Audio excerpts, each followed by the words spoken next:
안녕하세요, 찰리브라입니다.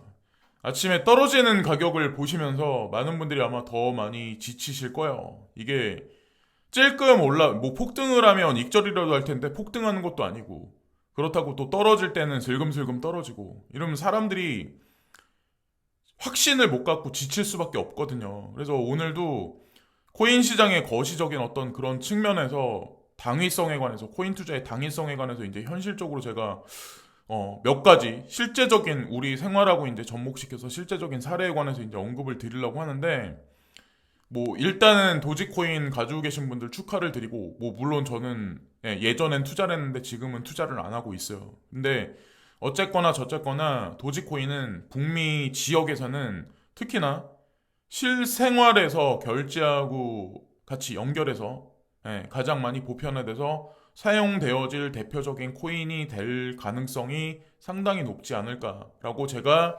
과거 영상에서도 지속적으로 간헐적으로 언급을 아마 드렸을 거예요. 그 트리거 작용을 하는 게 사실은 앨런 머스크, 트위터 관련한 여러 가지 언급들하고 연결을 시켜보면 그게 진짜 현실화될 가능성이 높다. 그래서 어쨌건 물려 계신 분들 되게 많으실 텐데 지금 이참에 조금 익절하고 포기하지 마시고 끝까지 보시면 아마 분명히 좋은 결과가 도지에서도 분명히 올 겁니다. 도지가 비트코인보다 인기가 더 많네요. 미국에서는. 그리고 CBDC를 고려하는 중앙은행의 4분의 3 이상이 연구를 하고 있다. 전 세계 대부분의 국가들은 명목화폐 시스템에 위기가 도래할 거다. 라는 거를 이미 알고 있기 때문에 이런 걸 연구하는 게 아닐까. 그래서 오늘도 찰리형 시청 감사드려요. 구독, 좋아요 부탁드려요.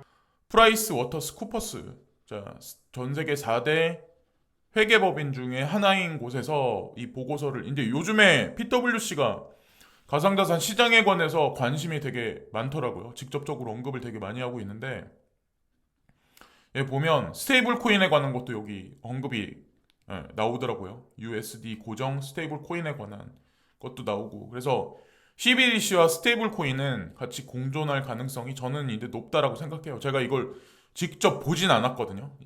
이 보고서를 제가 나중에 이제 직접 찾아보긴 할 텐데, 어쨌건 현재 명목화폐 시스템은 그게 달러가 됐든 위에나가 됐든 엔화가 됐든 하다못해 우리가 매일매일 사용하고 있는, 카드를 통해서 사용하고 있는 원화도 마찬가지라는 거죠.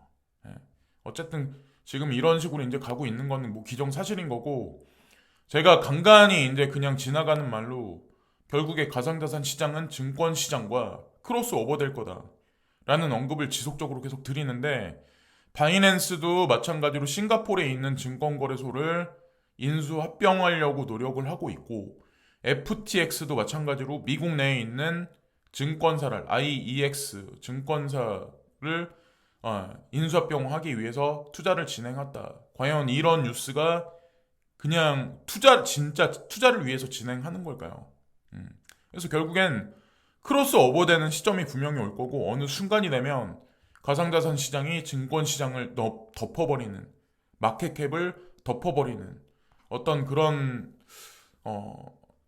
국면이 분명히 온다라고 이제 저는 확신을 하는데, 자, 이거는 미국 사례고, 자, 제가 어저께 이제 뉴스를 보다가 카카오페이 증권이 공동 대표 첫 행보, 해외 주식 선물 카톡 주식 거래 선보일 것.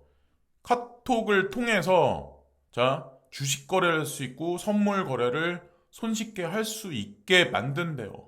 예, 카카오페이 증권이. 무슨 의미일까요? 제가 이 뉴스를 보면서 진짜 많은 생각을 어저께 했거든요. 단기적으로나마. 자, 카카오는 자, 두나무를 통해서 업비트와 관련이 있죠. 그리고 카카오는 카카오뱅크와 또 관련이 있죠. 아직 카카오뱅크와 업비트가 직접적으로 연결이 성립이 안 돼 있진 하지만 향후에 분명히 이게 일원화될 가능성이 전 높다라고 생각을 하거든요. 그리고 카카오를 통해서 업비트 어플리케이션을 다운로드 받아서 수고를 덜으면서까지 투자를 하는 게 아니라, 만약에 카카오를 통해서 손쉽게 가상자산 투자든 아니면 주식이든 투자를 할 수 있는 시대가 오면 지금보다 더 대중화될 가능성이 높지 않을까라는 생각을 합니다. 그래서 어쨌건 주식시장과 가상자산 시장은 크로스 오버될 확률이 점점 높아지고 있는 현재의 형국이지 않을까라는 생각을 하게 됐어요. 저는 이걸 보면서 제 머릿속에는 이제 그게 떠올랐거든요. 네, 사실상. 그리고 제가 이제 찾아보니까 카카오는, 그러니까 두나무가 투자한 게 업비트인데, 그렇다고 카카오는 업비트를 자회사라고 치부하진 않더라고요. 근데 카카오하고 관련해서 업비트의 지분이 22% 정도가 사실상 형성돼 있어요. 네. 그래서 경영권에도 아마 제가 알기로는 참여가 돼 있는 걸로 알고 있습니다.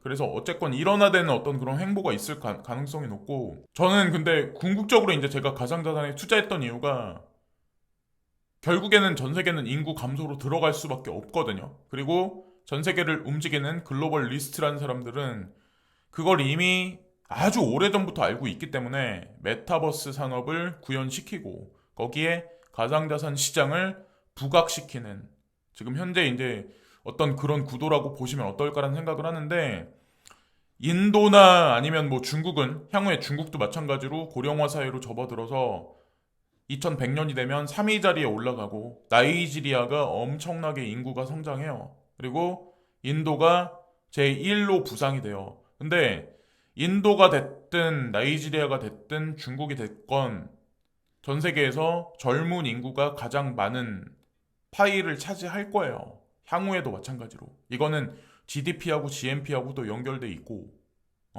그래서 이거는 따로 자료를 구글링해서 이제 찾아보시면 아실 거고, 왜 근데 그냥 실례로 그냥 일본 예를 한번 제가 들어볼게요. 일본 1990년부터 2000년대까지.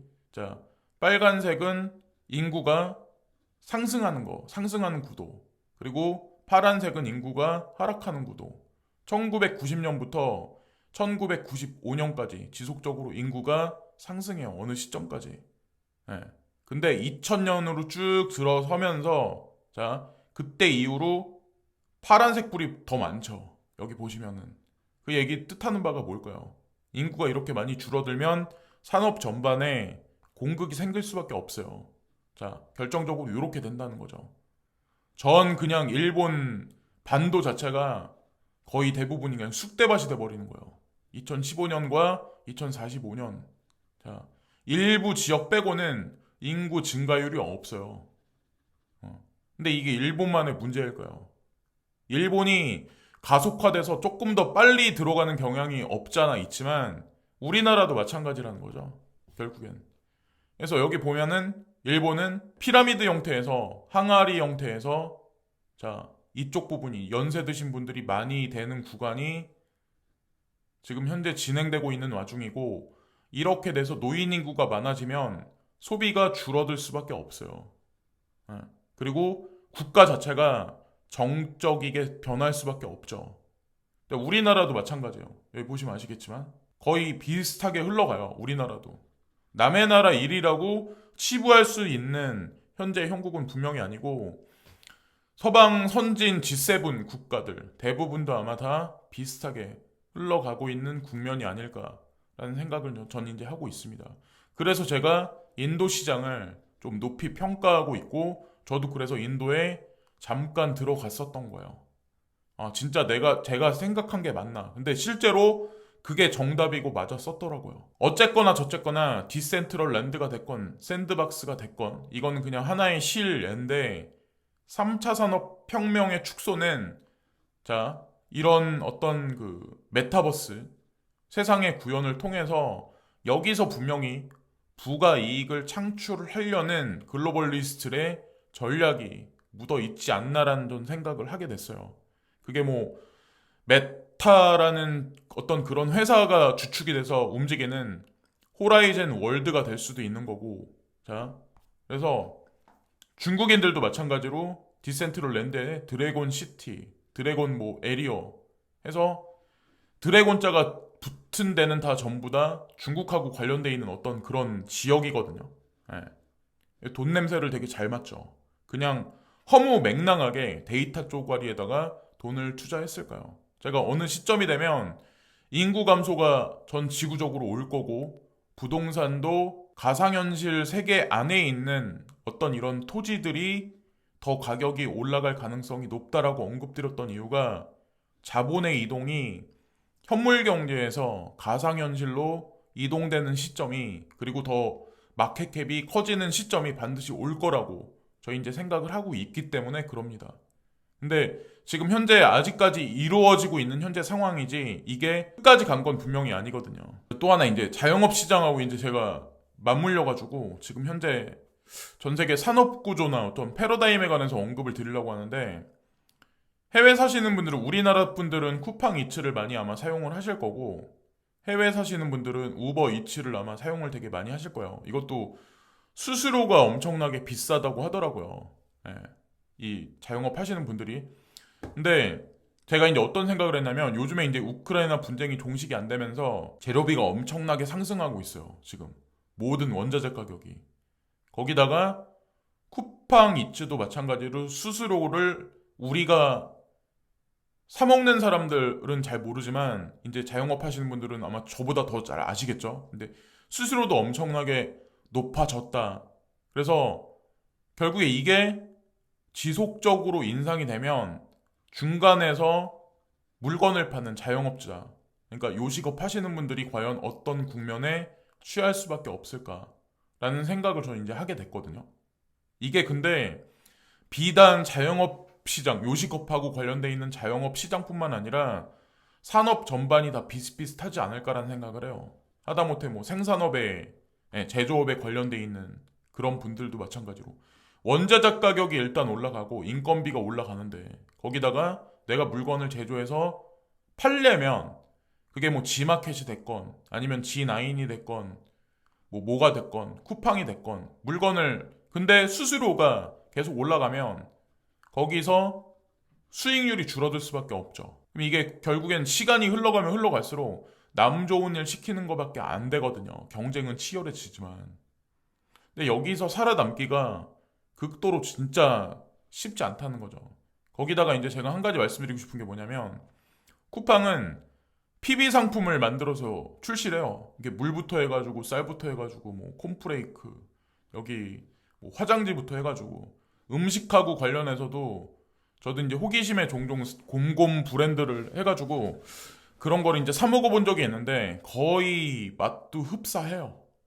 그렇게 만들어서 원래는 물건을 이제 중개자 입장에서 수수료를 받고 이 플랫폼을 굴렸는데 PB 상품을 출시한다. 그럼 이게 뜻하는 바가 뭘까요? 결국에는 물건을 여기에다 납품해서 파는 사람들도 내몰릴 수밖에 없는 그런 국면이 반드시 올 수밖에 없습니다.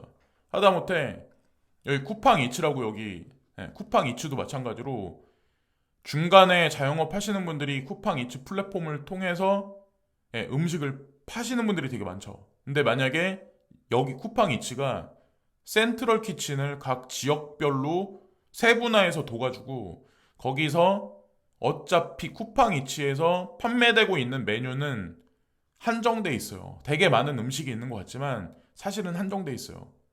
쿠팡에서 원자재를 사입을 해서 센트럴 키친을 두고 센트럴 키친에서 효율적으로 인력 관리라고 효율적으로 메뉴 관리를 한다. 쿠팡 이츠를 통해서 음식을 판다. 만약에 이렇게 되면 기존의 요식업, 그냥 일반 자영업자들은 진짜 더 많이 설 자리가 없어요. 제가 이 센트럴 키친 생각을 한 거는, 제가 이제 만약에 쿠팡 사업자라면 제가 직접 그렇게 쿠팡 이츠 플랫폼을 통해서 한번 해보면 어떨까라는 생각을 그냥 지나가는 김에 쓱 해봤기 때문에 이제 이거는 제가 이제 언급 드리는 거예요. 그게 훨씬 효율적이고 이들이 좀 더 높은 어떤 그 수익률을 추구하려면 그게 해야 되는데, 지금 현재는 아마 법적인 문제가 되게 많을 거예요. 민심도 되게 안 좋을 거고 지금도 안 좋은데, 근데 시간이 어느 정도 흘러가면 아마 그런 시도도 나오지 않을까라는 생각을 합니다. 이렇게 쿠팡이 PB 상품을 팔듯이.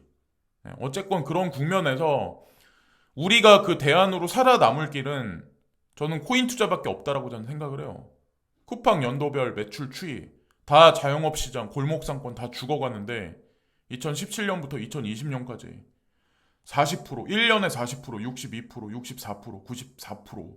거기다가 이번에 여긴 안 나와 있는데 코로나가 터지면서 2021년과 2022년도권 아직 매출이 안 났겠지만 코로나가 터지면서 매출액은 훨씬 많이 아마 급성장했을 가능성이 높아요. 왜냐하면 집 밖에 출입을 안 하니까.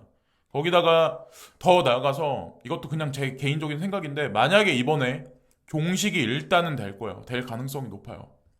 풍토병으로 치부하고 근데 한동안 어느 정도 그 기간을 보내고 또 다시 시간이 어느 정도 흘러가면 그때는 지금보다 조금 심한 어떤 그런 게 또다시 오지 않을까라는 생각을 합니다. 어쨌건 대비를 해야 되죠. 그런 세상이 오면 음모론일 수도 있는데 메타버스는 조금 더 이제 현물 경제, 우리 실생활에 조금 더 부각될 확률이 높아요.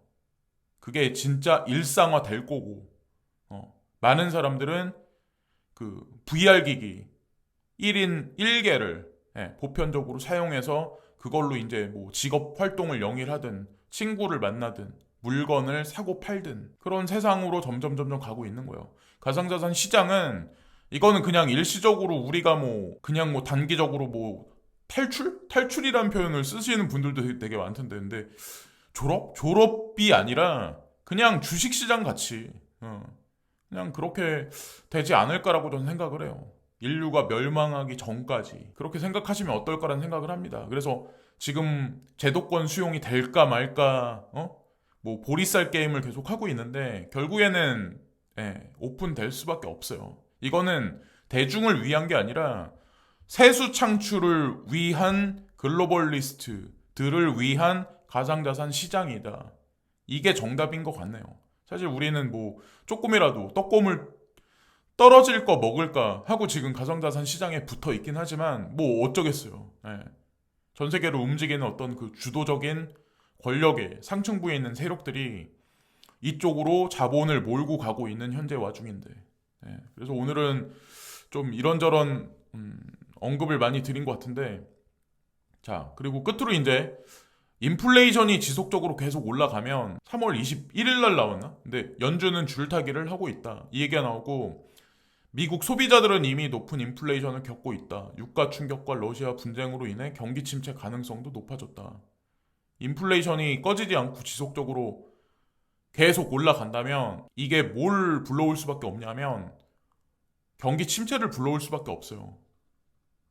왜냐면 인플레이션이 지속적으로 모든 물건이 그게 뭐가 됐든 과자가 됐든 빵이 됐든 옷이 됐건 그게 뭐가 됐건 요직업하고 관련돼 있는 음식이 됐건 자동차가 됐건 가격이 올라가면 자연히 소비가 감소될 수밖에 없어요. 그래서 어쨌건 지금 현재 상황이 이렇다는 거. 연준에서 아마 0.5% 금리 인상한다고 오늘 새벽에도 주장을 했던 걸로 저는 이제 알고 있거든요. 제가 보니까.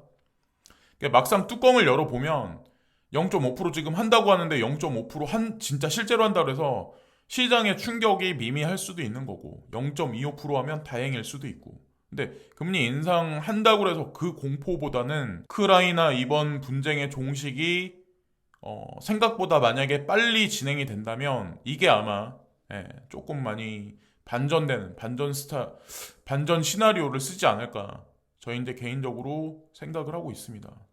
오늘도 러시아에 관한 이런 많은 어떤 부정적인 뉴스들이 마지막으로 이제 치달아서 그런지 모르겠지만 그런 얘기들이 되게 많이 나오더라고요. 제가 보니까. 그래서 항상 막 이렇게 안 좋게 항상 이제 미디어라는 게 항상 이렇게 몰고 가서 안 될 것 같이 하다가 항상 이제 통수를 많이 치는 게 미디어이기 때문에 그거를 그냥 곧대로 직관적으로 바라보는 것보다는 조금 약간 45도 각도로 틀어서 한번 바라보시는 그런 관점이 좋지 않을까라는 생각을 합니다. 그래서 오늘은 이런저런 저의 그냥 개인적인 생각 여러 가지 것들을 말씀드렸는데 쓸데없는 또 잡담이 길었네요 오늘은. 자 그래서 어쨌건 오늘도 시청해주신 많은 분들께 고개 숙여 감사를 드리고요. 오늘도 좋은 하루 되세요. 감사합니다. 오늘도 찰리형 시청 감사드려요. 구독, 좋아요 부탁드려요.